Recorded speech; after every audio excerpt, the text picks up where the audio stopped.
கணேஷ் ஒரு சிறிய கிராமத்திலிருந்து பெரிய நகரமான பெங்களூருக்கு ஒரு கனவுடன் வந்தான்.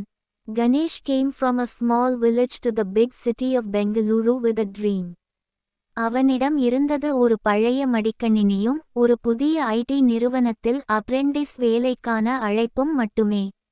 All he had was an old laptop and an invitation for an apprentice job at a new IT company. முதல் சில வாரங்கள் அவனுக்கு மிகவும் சவாலாக இருந்தது. ஆங்கிலத்தில் திறமையாக பேசுவதும் நகரத்தின் வேகத்தை பின்பற்றுவதும் அவனுக்கு கடினமாக இருந்தது. The first few weeks were very challenging.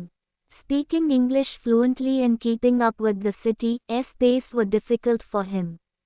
கிராம நண்பர்களுடன் பேசும்போது அவர்கள் அனைவரும் நகர ஸ்டைல் பற்றியே கேள்விகள் கேட்டார்கள். Whenever he spoke to his village friends, they would ask about the city style. இதனால் சமூக ஊடகங்களில் அவன் ஒரு சரியான நகர வாழ்க்கை வாழ்கிறான் போல நடிக்க ஆரம்பித்தான். Because of this, he started pretending on social media that he was living a perfect city life. விலை உயர்ந்த காஃபி ஷாப்புகளில் எடுத்த போலி படங்களை பதிவேற்றுவான், ஆனால் வீட்டில் மலிவான நூடுல்ஸ் தான் சாப்பிடுவான். He uploaded fake photos from expensive coffee shops, but at home he ate only cheap noodles. ஒவ்வொரு நாளும் அவன் மன அழுத்தத்துடனும் ஒரு பொய்யான வாழ்க்கையை வாழ்கிறேன் என்ற பயத்துடனும் வேலைக்கு சென்றான். Every day he went to work with stress and the fear that he was living a lie. ஒரு நாள் ஒரு பெரிய திட்டத்தில் வேலை செய்யும் போது முக்கியமான கோடு பிழையாகிவிட்டது. One day, while working on a big project, an important piece of code failed. Ganesh பீதியடைந்தான். தனது சரியான இமேஜ் கெடக்கூடும் என்பதால் உண்மையைச் சொல்ல பயந்தான். Ganesh panicked. He was scared to tell the truth because he might lose his perfect image. அந்த நேரத்தில் அவனது மூத்த சக ஊழியரான சாரா அவன் முகத்தில் இருந்த உண்மையான பயத்தை கவனித்தாள். At that moment, his senior colleague Sarah noticed the real fear on his face. அவள் அவனருகே வந்து மெதுவாக, கணேஷ், தவறுகள் நடப்பது சாதாரணம். பெரிய மென்பொருள் திட்டங்களில் பல பிழைகள் இருக்கும். அதைச் சரிசெய்வதுதான் முக்கியம் என்றாள். She came near him and said softly, Ganesh, mistakes happen. Big software projects always have bugs. What matters is fixing them. Ganesh அமைதியாக தனது தவறையும் சமூக ஊடகங்களில் ஒரு போலி வாழ்க்கை காட்டி வந்ததையும் ஒப்புக்கொண்டான். Ganesh quietly admitted his mistake and confessed that he had been pretending on social media. சாரா சிரித்தாள். இங்கே பெங்களூரில் நிறைய பேர் அப்படித்தான் செய்கிறார்கள். ஆனால் அது ஒரு மாயை. நானும் ஒரு சிறிய கிராமத்திலிருந்து வந்தவள். எனது முதல் ஆண்டும் ரொம்ப கடினம் என்றாள். Sarah laughed. Many people do that in Bengaluru. But it's an illusion. I also came from a small village.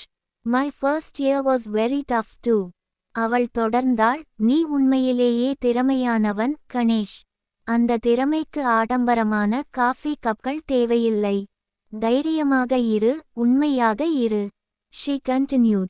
You are truly talented, Ganesh. That talent doesn't need fancy coffee cups.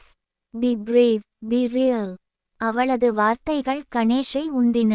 அவர் மேலாளரிடம் சென்று நேர்மையாக தனது தவறை பற்றி கூறினார். Her words encouraged him. He went to his manager and honestly explained his mistake. மேலாளர் கோபப்படவில்லை. மாறாக கணேஷின் நேர்மையை பாராட்டி பிழையை குழுவாக சரிசெய்வது குறித்து பேசினர். The manager did not get angry. Instead, he appreciated Ganesh's honesty and discussed fixing the bug as a team. அந்த இரவு கணேஷ் தனது சமூக ஊடகத்தில் உண்மையான ஒரு பதிவை போட்டான். That night, Ganesh posted honestly on social media. Bengaluru வாழ்க்கை கடினம், ஆனால் நான் தினமும் கற்றுக்கொள்கிறேன். நான் ஒரு அப்ரெண்டிஸ், இன்னும் நூடுல்ஸ் சாப்பிடுகிறேன். ஆனால் என் கனவில் உறுதியாக இருக்கிறேன். Life in Bengaluru is tough, but I'm learning every day. I am an apprentice, still eating noodles. But I'm steady in my dream. அவனது கிராம நண்பர்கள் அவரது நேர்மையை பாராட்டினர், மேலும் அவர்களும் தங்கள் சிரமங்களை பகிர்ந்து கொண்டனர். His village friends appreciated his honesty and shared their own struggles. அந்த தருணத்தில் கணேஷ் உணர்ந்தான், அழகான புகைப்படங்களை விட நேர்மையும் அர்ப்பணிப்பும் தான் உண்மையான செல்வம். In that moment, Ganesh realized that honesty and dedication are greater wealth than fancy photos. அவன் போலியான வாழ்க்கையை விட்டுவிட்டு உண்மையான சவால்களை எதிர்கொள்ளும் தைரியத்துடன் தனது பயணத்தை தொடர்ந்தான். He left his fake life behind and continued his journey with the courage to face real challenges.